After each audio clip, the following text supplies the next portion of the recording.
In the next minute, you're going to hear about something many car dealers shy away from: service. Auto House on Dallas North Parkway, your authorized Mercedes-Benz dealer, knows service is important to you. And it's the best form of owner protection plan we know of. Jerry Watts, our service manager, tests every man who wants to work on Mercedes-Benz automobiles at Auto House. He's tough about it because our customers expect the best. Some men don't make it because he won't hire anyone but experienced professionals. Auto House won't take a chance on hiring anyone else to work on your Mercedes-Benz. Even the men who do qualify have to go to school before they can be Mercedes-Benz service technicians. And no matter how experienced they are, every one of our technicians must keep going back to school at regular intervals. That way, they know the latest techniques, equipment, and information. The man who services your Mercedes-Benz at Auto House is a service specialist, because at Auto House, good service is the best form of owner protection we know of. The CBS Radio Mystery Theater presents...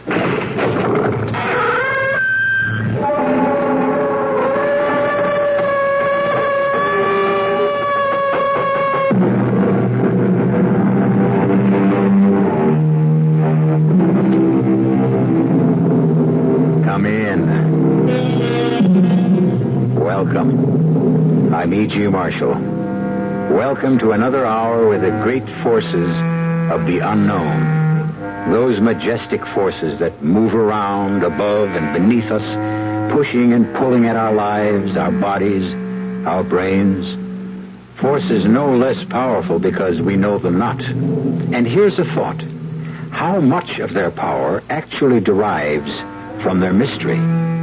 Were we to fathom them, explode their secrets, would they then become as comprehensible as, say, the centrifugal force in the spin dryer at the laundromat?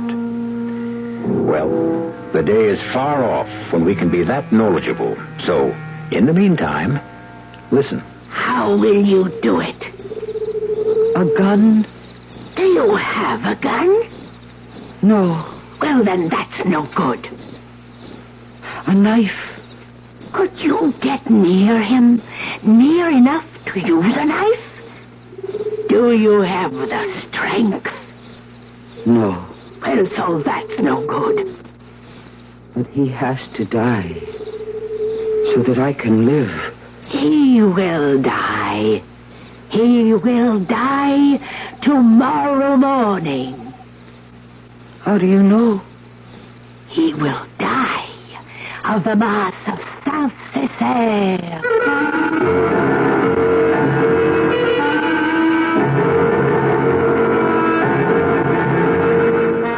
Our mystery drama, The Secret Doctrine, was written especially for the Mystery Theater by Elspeth Eric and stars Mercedes McCambridge. It is sponsored in part by the Kellogg Company, makers of Kellogg's Special K cereal and new sugar-free diet 7-Up. I'll be back shortly with Act 1. I want that sinus medicine. Headache tablets? No, sinus medicine. Sinus tablets. Helps the headache and the pressure. Oh, you mean sign-off. Exactly. Headache pain is one thing. A sinus headache is something else. Sometimes your whole face can seem to throb with pain. You want relief. Take Sign-Off tablets. SINEOFF, the sinus medicine that gives you a full dose of pure aspirin, plus a sinus drainer. Sign-Off, the sinus medicine that helps relieve sinus pain while you drain. And Sign-Off doesn't stop there. Have you tried Sign-Off Sinus Spray, the fastest known form of sinus congestion relief? It works in seconds. That's Sign-Off Sinus Spray. When sinus flares up, use Sign-Off tablets and spray, only as directed. SINEOFF. Sign-Off. Exactly. Sign-Off, the sinus medicines in the bright red box. If you're handy, or even if you're not, you know that a good part of getting the job done right is having the proper tools. Hi, Frank Lieber here for True Value Hardware Store. They'd be the first to agree with that. So to help you acquire the tools you need, they keep their prices low. For instance, get an 8-inch adjustable crescent wrench for just $3.99. Men who know, professional mechanics and tradesmen, ask for the Crescent brand by name. Just $3.99 at True Value Hardware Stores. A tape measure? The Lufkin Measure-Lock tape measure locks open, glides back at the touch of a a button. The 12-foot size is just $3.49. Or how about a Weller soldering iron kit? It's a handy tool for a variety of hobbies and chores. The complete kit has an iron, 3-tip soldering wire, and is just $3.49. Weller soldering iron kits, Lufkin tape measures, and crescent wrenches. They may be just what you need to get the job done right. And they're sensibly priced at the True Value Hardware Store nearest your home.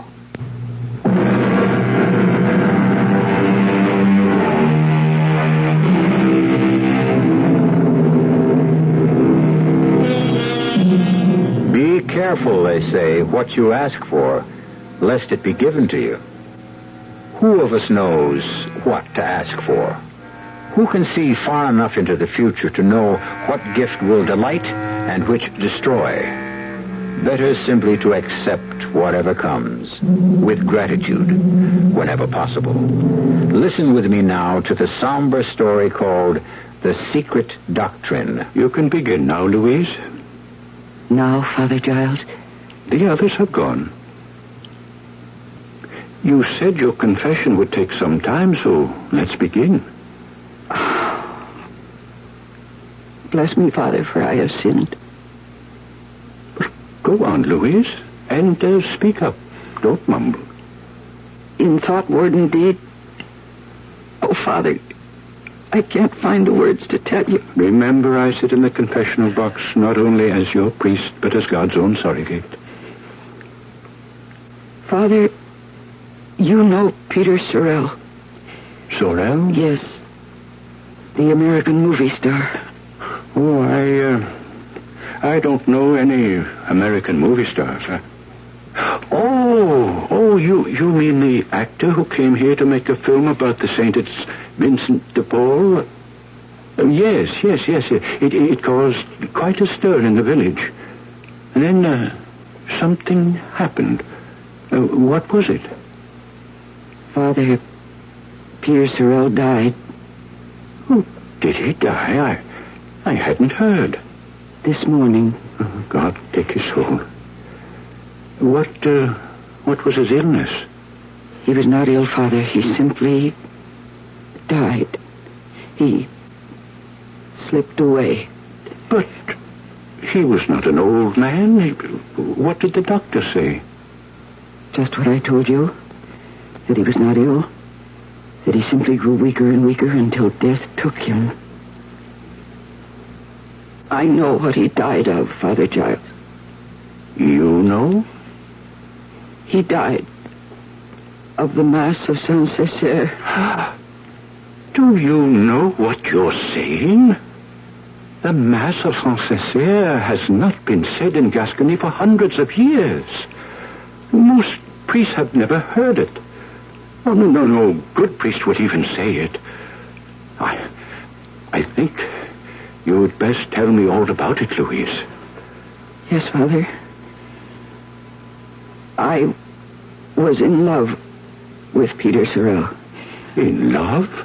Well, you never knew him. He only came here a month ago. I've seen all his films, each one many times. When one of them came to Dax, I'd walk the 20 miles to see it. And if it was there for 2 days, I'd roam the streets all night to see it again and again, as many times as it was shown. You call this being in love? How old are you, Louise? I'm 38, Father. Have you ever loved a boy, a man? No, Father. I've been in love with Peter Sorrell since I was 18. I've written to him in Hollywood every week for 20 years. And once he answered me. And he sent me his picture. And when I heard that he was coming here, I saw the hand of God. Take care you don't blaspheme, Louise. That is how it seemed to me, Father Giles. Go on. The company he worked for had rented the big house on the hill for him. And the first day he was here, I took him some of my onion soup. Well. What have we here? I brought you some onion soup, Mr. Sorrell. If you'd care to accept it. I'd care like crazy. I've seen all your films, Mr. Sorrell. I love them all.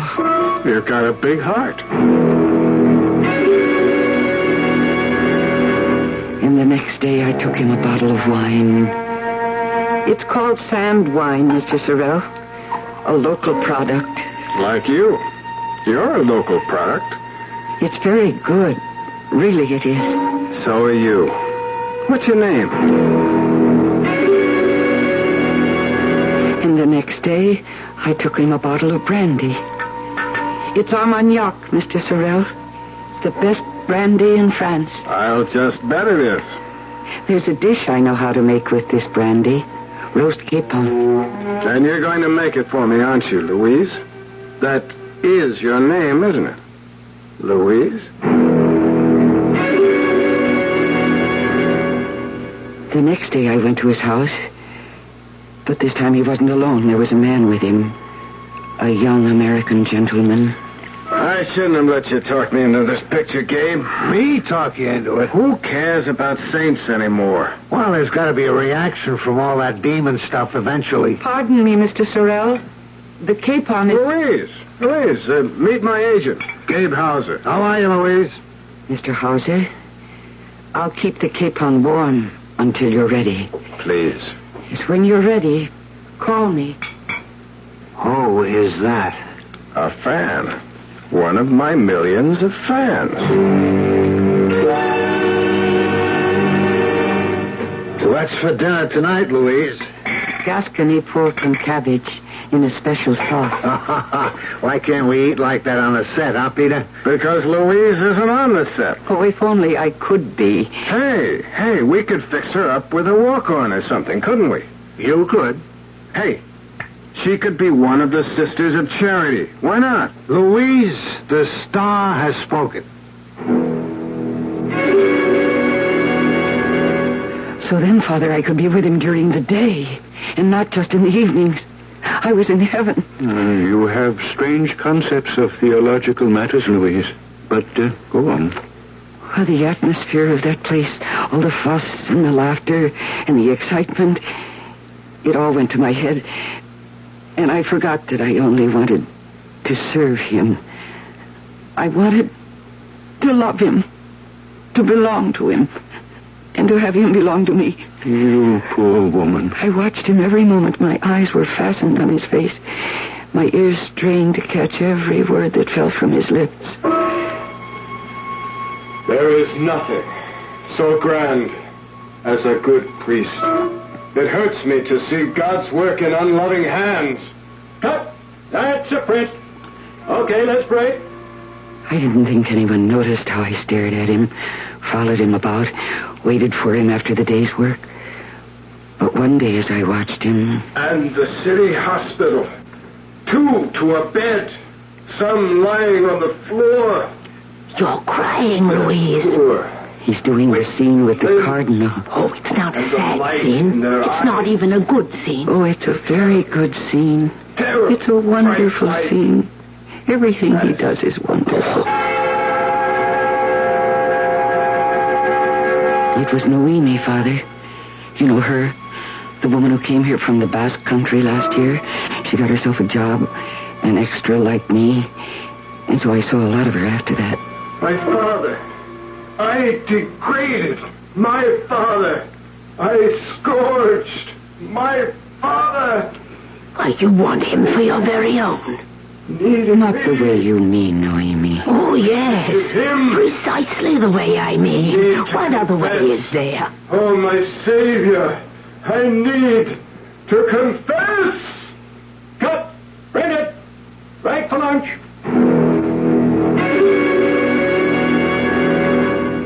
Noemi was always there, Father. I couldn't send her away. She belonged there as much as I did, after all. Why in the world should I lie down when those poor people are calling for me? Why, you want him, Louise. It shows on your face. See them lying. It's hopeless. Tell me, can you get your hands on some locks of his hair, cuttings from his fingernails, his toenails? Why? Why should I? Why, they will give you power over him. Oh, I can't believe that. Oh, believe it's true. His hair, his fingernails, his toenails. If you want him, get them them and bring them to me. Need me? Cut! Break that. Sensations on the set, please.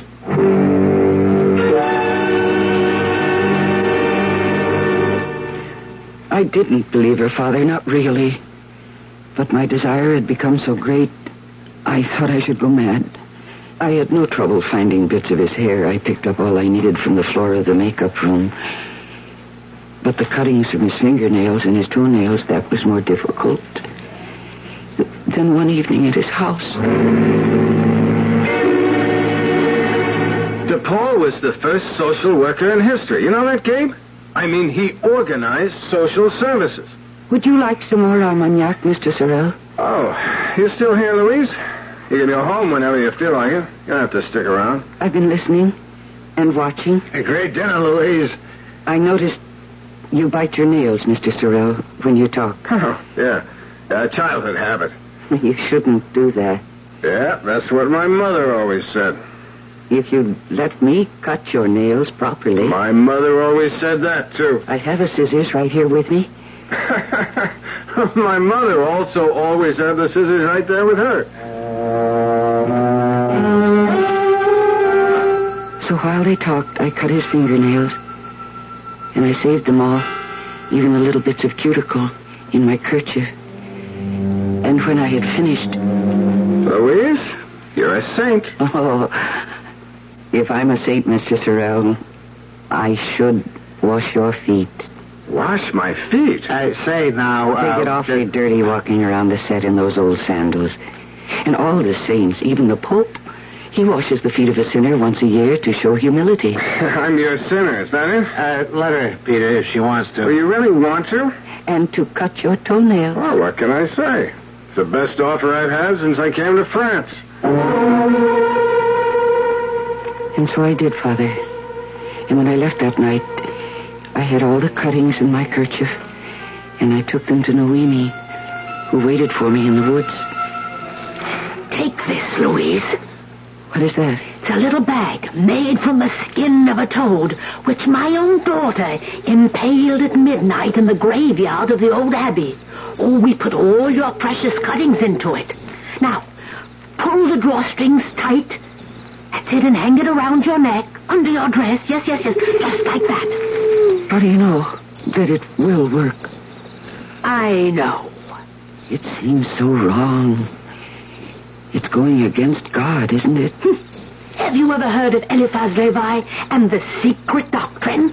No. Well, Eliphaz Levi was his pen name. He wrote many books on the subject of magic. Magic exists. Always has existed all over the world. But I'm afraid of it, Noemi. Oh, give in to your fear and you lose the thing you most desire. Conquer your fear, and the secret doctrine will bring you Peter Sorrel. How do I know? Magic is everywhere, unseen, unheard, but it is working all the time. You need only the spiritual energy to make it work for you. But do I have energy like that? I don't think I do. Oh, never mind. I do. Now, kneel down. No, do not bow your head. Raise your face to the sky. Send up a prayer from your loins to Aether, god of chaos and the dark.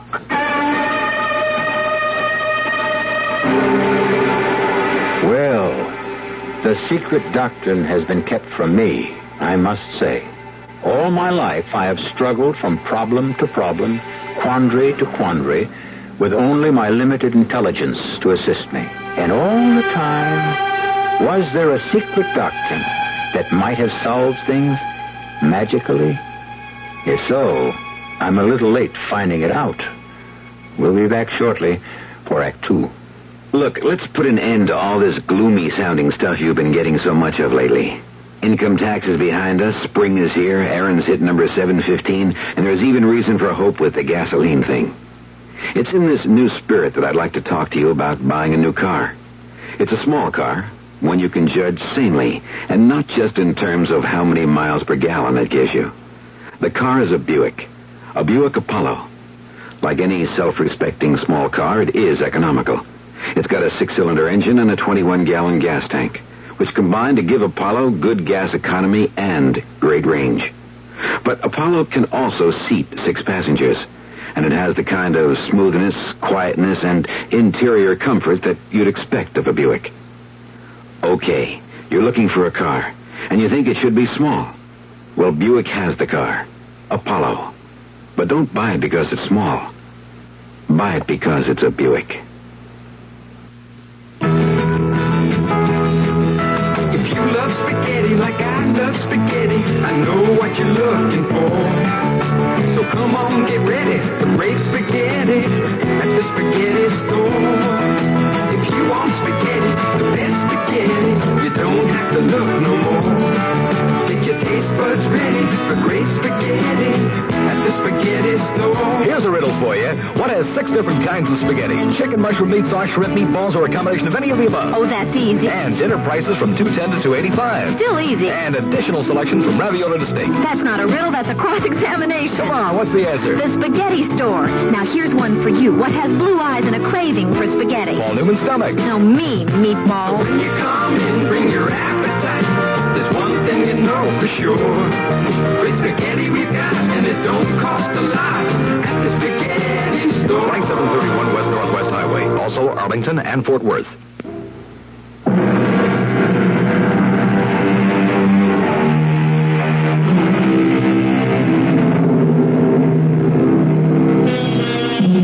The only magic I have ever known was long, long ago, when I expelled a loud and angry scream, and food instantly appeared. Talk about rubbing a lamp. Talk about wearing a bag of discarded nails and hair about your neck. Well, we shall see if they can match my infant cry. Some sort of magic was working, Father Charles, because when I got to my feet after that strange prayer to the God of Chaos, there in the woods with the toadskin bag still hanging around my neck, I felt that I was a beautiful woman. Can you imagine that, Father? Yes. The next day was my last, so far as the film was concerned. I hated to step out of the Sister of Charity habit and get back into my own clothes, but my spirits rose to the sky when Peter stopped me and said... This was your last day, wasn't it, Louise? Yes, my last day. Well, it won't be the same around here without you. We'll miss you. Will you miss me? I'll miss you the most. But I'll see you at the house, won't I? You're not going to desert me now, are you? Never. I'd never do that. Well, you'd better not, Louise. I met Noemi late that night in the woods, and I told her what Peter had said and what I had said. You see? The magic is beginning to take hold. I couldn't go to the set the next day. What reason would I have? So I spent the day in his house cooking a shoulder of lamb for him in the Gascon style. You know how long that takes, Father. Louise! In the kitchen.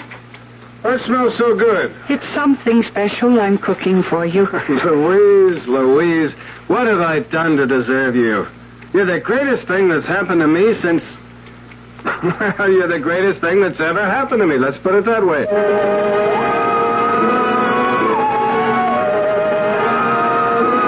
I told Noemi that night that time was growing short, that in 2 days Peter surely would be leaving France. And I told her I must go with him. Now, listen, Louise. This is what you must do. When he comes home, you must be waiting for him on his bed, all naked and perfumed, and he will love you. I had loved him, Father, for so many years, and now every dream, every desire would come true. I was lying on his bed, as Noemi had told me I should be, with my hair all freshly washed and perfumed as my body was.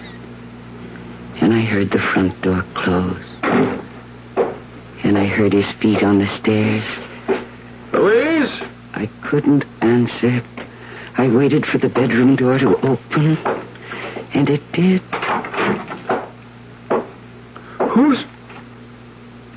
What a... Louise, is that you? What in the name of heaven? I've been waiting for you. Are you crazy? Peter, listen to me.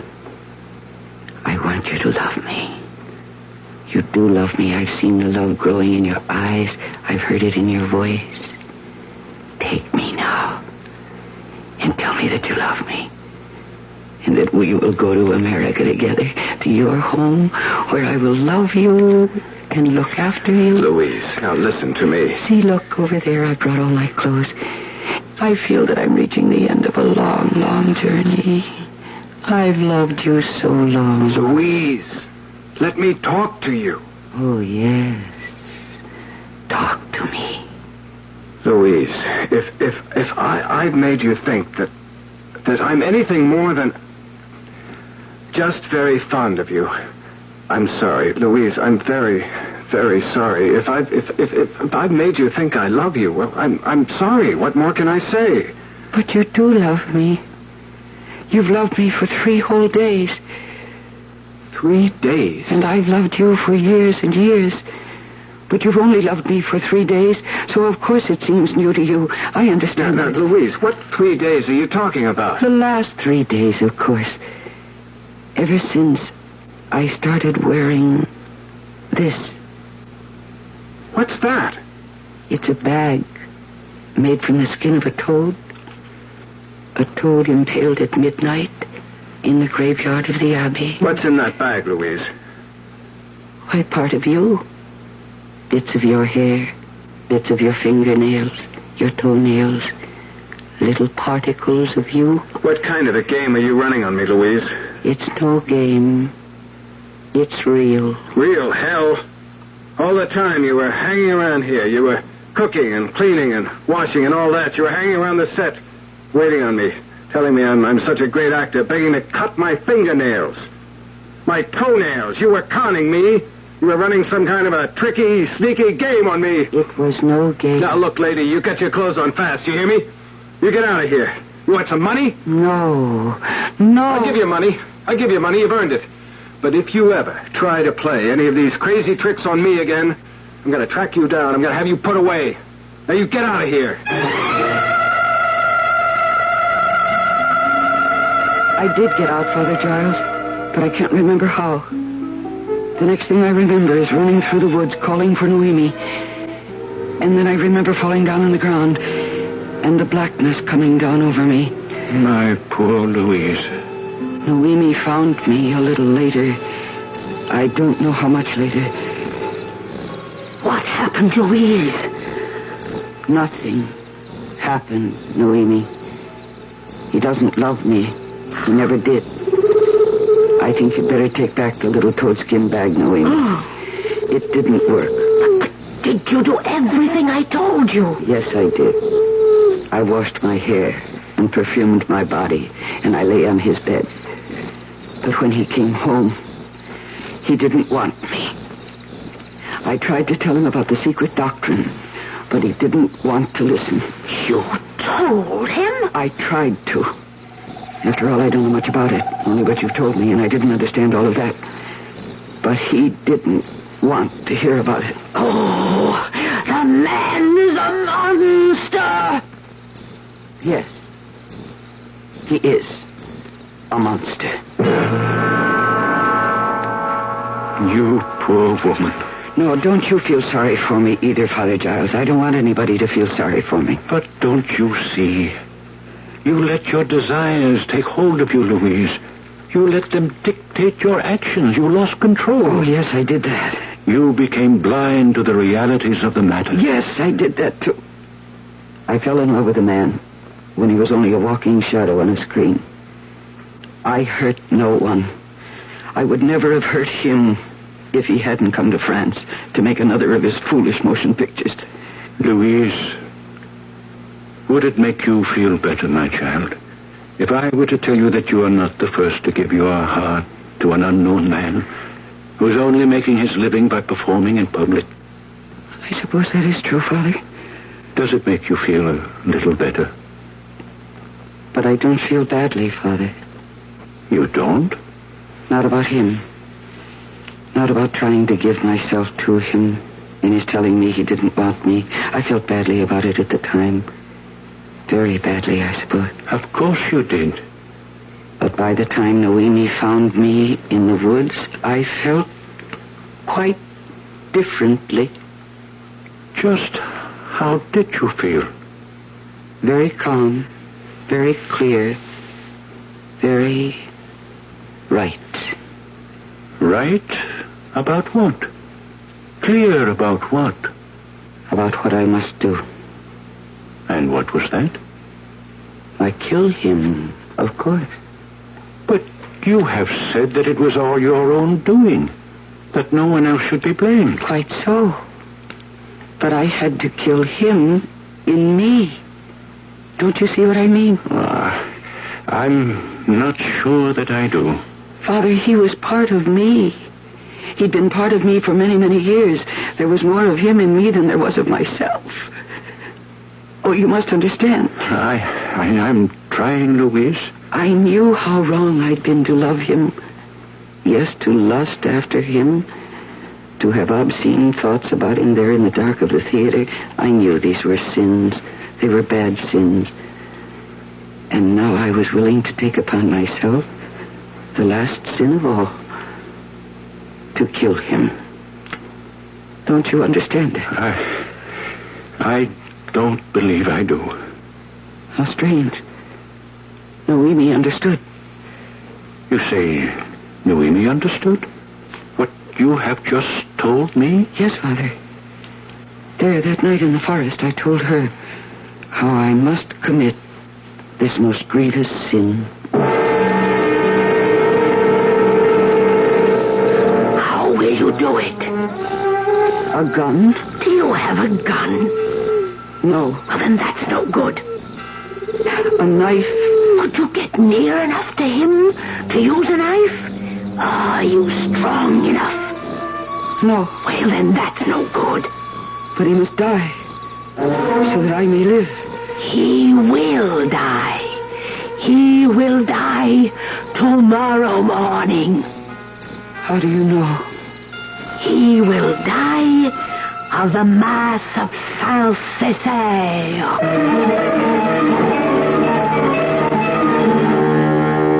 Hell hath no fury like a woman scorned. And all the scorned women from the beginning of time must have at least looked around to see if there was a gun or a knife nearby. Sometimes there was, and the story had an unhappy ending, and a messy one. But what if those poor scorned women had known of the Mass of Saint-Césaire, a black and malevolent ritual of which you will learn more shortly when I bring you Act 3. Hi, I'm Goldilocks, Ms. Goldilocks, if you please, and I'm a professional taste tester. Here at my taste test laboratory, that's TTL for short, I taste test everything from porridge to diet drinks. Actually, there's not that much taste testing in porridge these days. There used to be. Once upon a time. I mean, that's how this Ms. got into the biz. But lately it's been diet drinks. I mean, with so many diet drinks going sugar-free, I've been really busy conducting taste tests. A rather unbearable assignment, to be sure. But then I discovered sugar-free diet 7-Up. Fresh, natural, delicious. My only problem is that sugar-free diet 7-Up tastes so good that it broke my Goldilocks diet drink taste-o-meter. Well, sugar-free diet 7-Up certainly has my seal of approval. This one's just right. I was having dinner in Old Town Village last week, and as we were leaving, we noticed that the waterbed store was open. Well, we went in. You know, I'd never really looked at waterbeds because I always thought they were for the kids, and if I ever got on one, I'd probably get seasick. But it was different. The salesman there got us to lie down on a bed and told us why we'd sleep better on a hydro-rest waterbed system.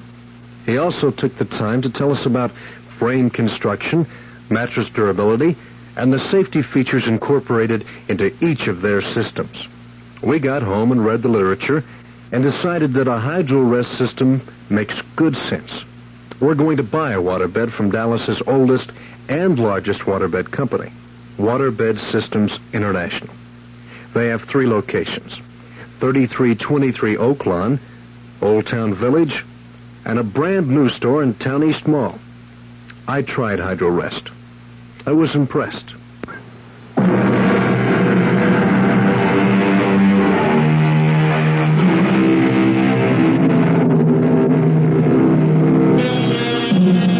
We promised you further details of the Mass of Saint-Césaire, that horrid leftover from the Dark Ages.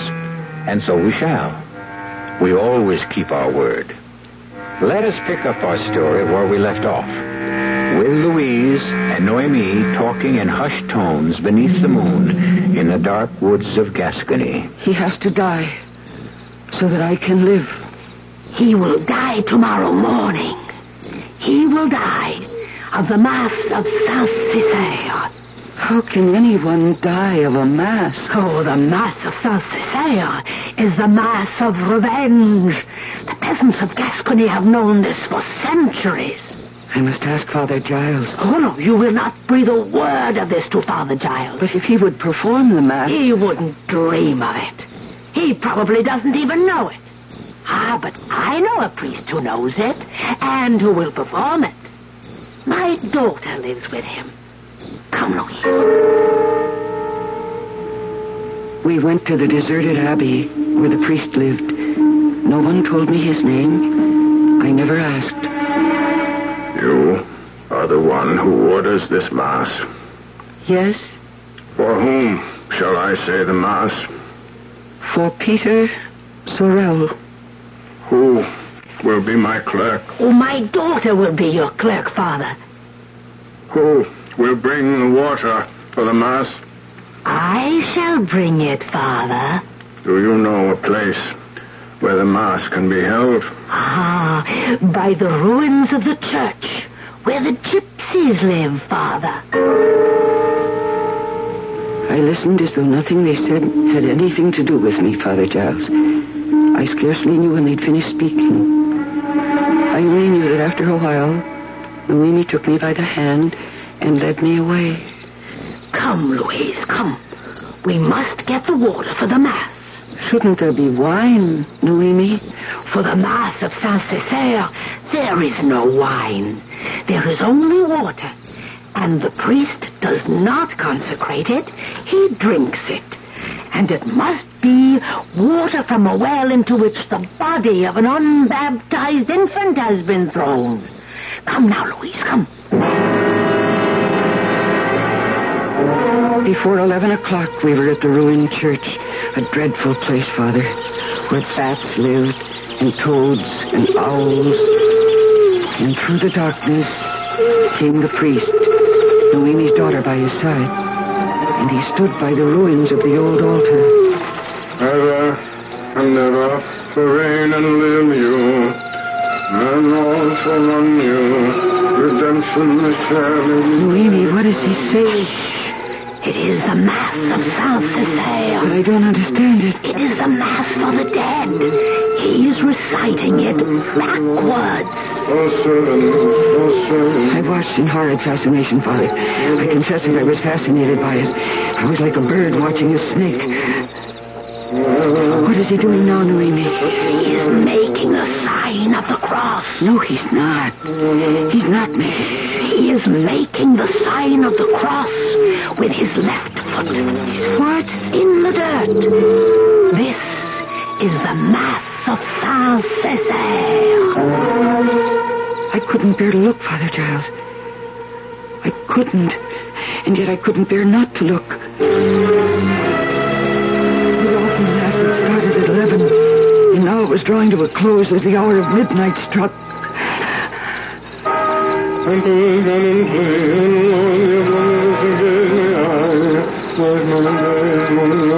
then the Mass was suddenly over. And the priest and his clerk, Noemi's daughter, stole away into the darkness.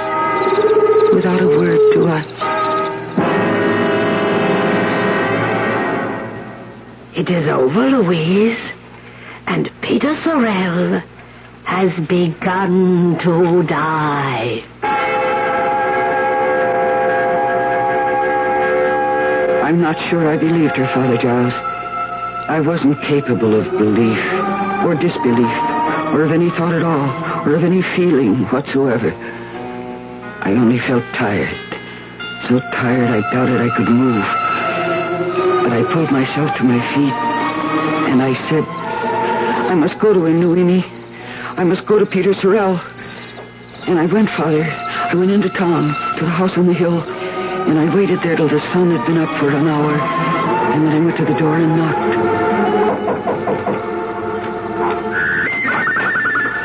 Oh, Louise.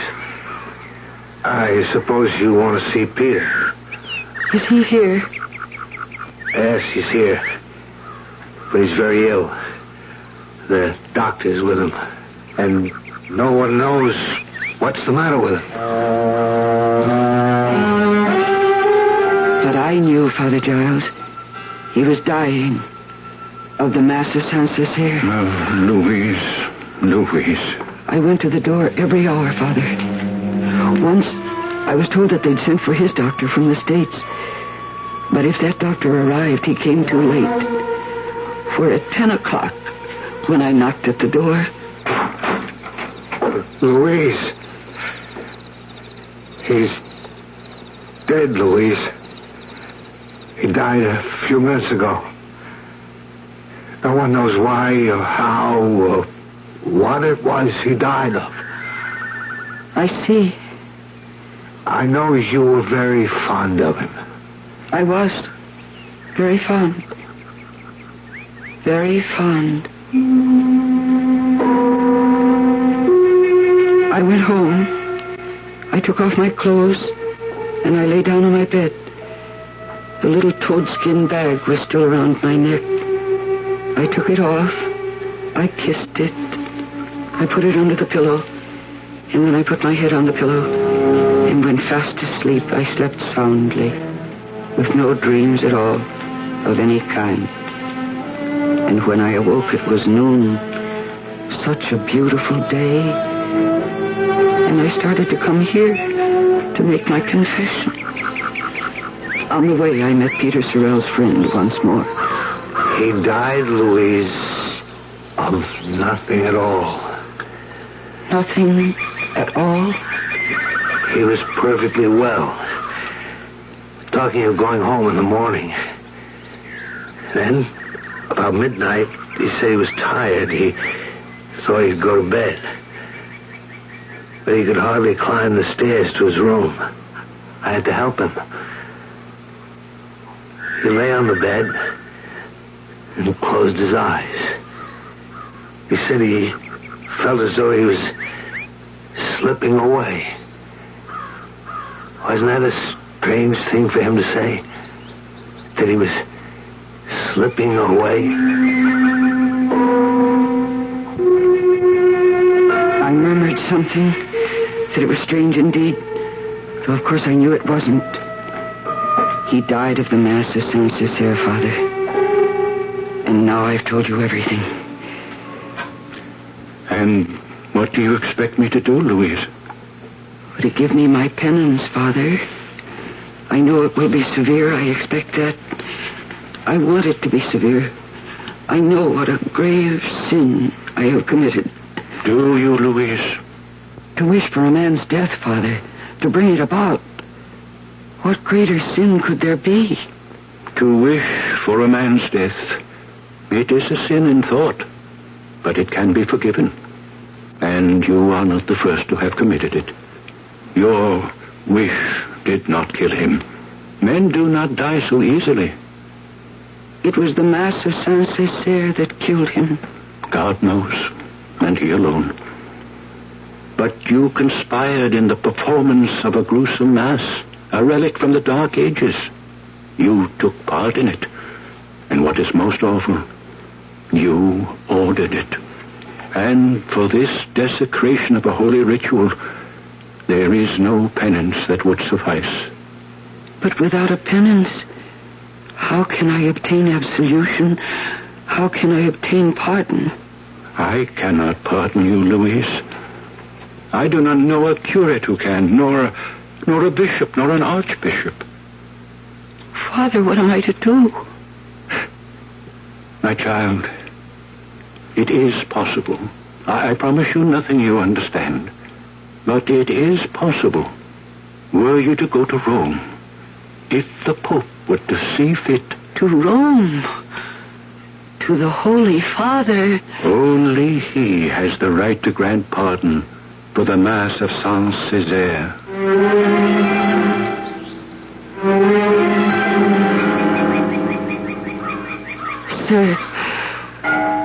Sir, can you tell me, sir? May I ask you? Yes, Signora. Can I help you? Please. Is this the Vatican? This is Vatican City, yes. Is this the square of St. Peter? Yes. Straight ahead is St. Peter's Gate. I am here. You've never been here before? I have come to see the Pope. His Holiness is quite busy, Signora. I come here to make my confession. Let me take you to a priest. No. It must be His Holiness. No one else. Are your sins so great? My sin is so great. Yes.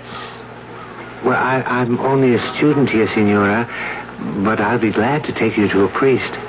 No priest can help me. No bishop. No archbishop. But a priest might be able to arrange things so that you could see His Holiness, and not right away, of course. It would take time. I have time. It has already taken me a long time just to come this far. How long has it taken you? 1,000 days. Where did you come from? France. A little town in Gascony. But that could take you almost 3 years? Oh, you must have stopped off at different places. Each night to sleep and pray. You mean you walked all the way? An old woman like you? Do I look like an old woman? I have just turned 40. Oh, forgive me, but you look much older than that. It doesn't really matter now. Come. Let me help you to your feet. No. I shall stay on my knees until I see the Pope. I shall end my journey as I began it. Are you telling me that you have come 1,000 miles on your knees? But why? It is my penance for the Mass of Saint Césaire.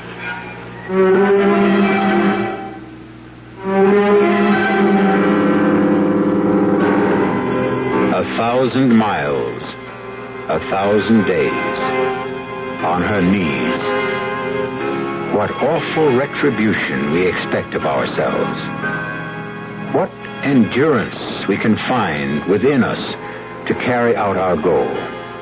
And what is the priceless goal we seek? The goal that so obstinately eludes us after thousands upon thousands of miles and as many days. Why, I think it is nothing more and nothing less than peace of mind. I'll be back shortly. Great taste in the morning. Kellogg's has that wholesome taste to get you up and grinning. This is Jerry Coffer for Kellogg's Special K. You know, for years we've been talking about the Special K breakfast, a great way to start the day if you have a weight problem. You may have seen or heard our latest commercials, which symbolize the problem of being a few pounds overweight by using this ball and chain. That's the sound effect. But so many people have come to know the Special K breakfast that can help solve weight problems, they sometimes forget that Special K is America's favorite high-protein cereal. It has 8 essential vitamins and iron, and so delicious that lots of folks, kids as well as adults, eat Special K just for the sheer good taste of it. So we don't want you to think that you have to wear a ball and chain to eat Special K. All you need is an appreciation for the finer things of life, a 1-ounce bowl of Special K, 4 ounces of skim milk, tomato juice, coffee, and maybe a little sugar. The Special K breakfast can help you lose weight all by itself, but it really is a good start. Some research experts say you can't taste the difference between beers. Well, if they're right, then Anheuser-Busch wastes a barrel of time Beechwood aging Budweiser. Only they don't think so. Brewing beer right does make a difference. And they're betting a bundle that you can taste the difference in Bud. When it comes to brewing Budweiser, the Anheuser-Busch choice is to go all the way because they still care about quality.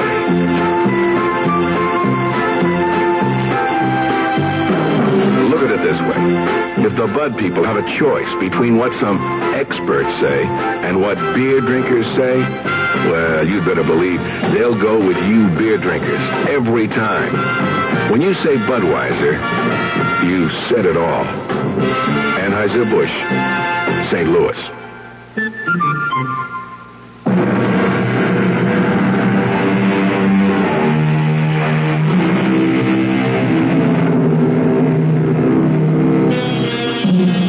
I told you it would be a somber story, did I not?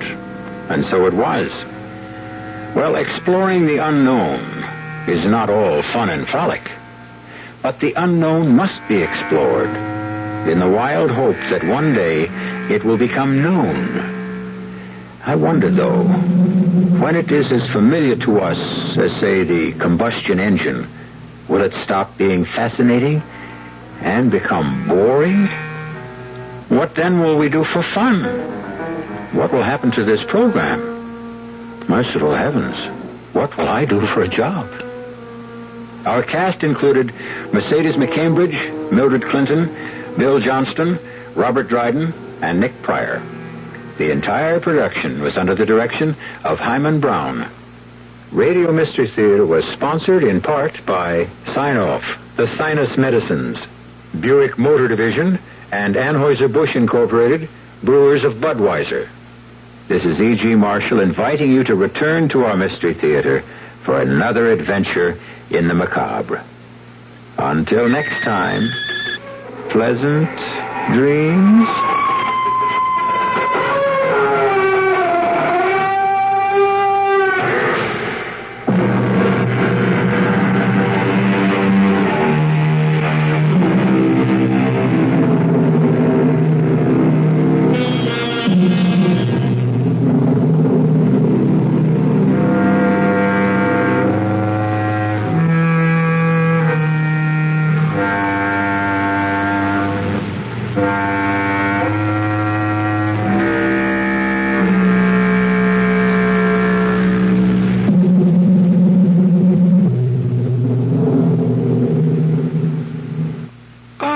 Now, I caught you sneaking out of North Park National Bank on Saturday. But, officer, North Park National Bank is open on Saturday. Oh, sure, the driving tellers maybe, but not the whole bank. Look inside. Well, I'll be. North Park National Bank is full of customers. Okay, let's get going. But, officer... Oh, nothing to worry about. I only want to meet your banker. North Park National Bank, Bodecker at Park Lane, is now open 9 to 1 every Saturday. And it's legal. What more could you want from your bank? All right, which one of you stubborn parked out front here now? KRLD, Dallas.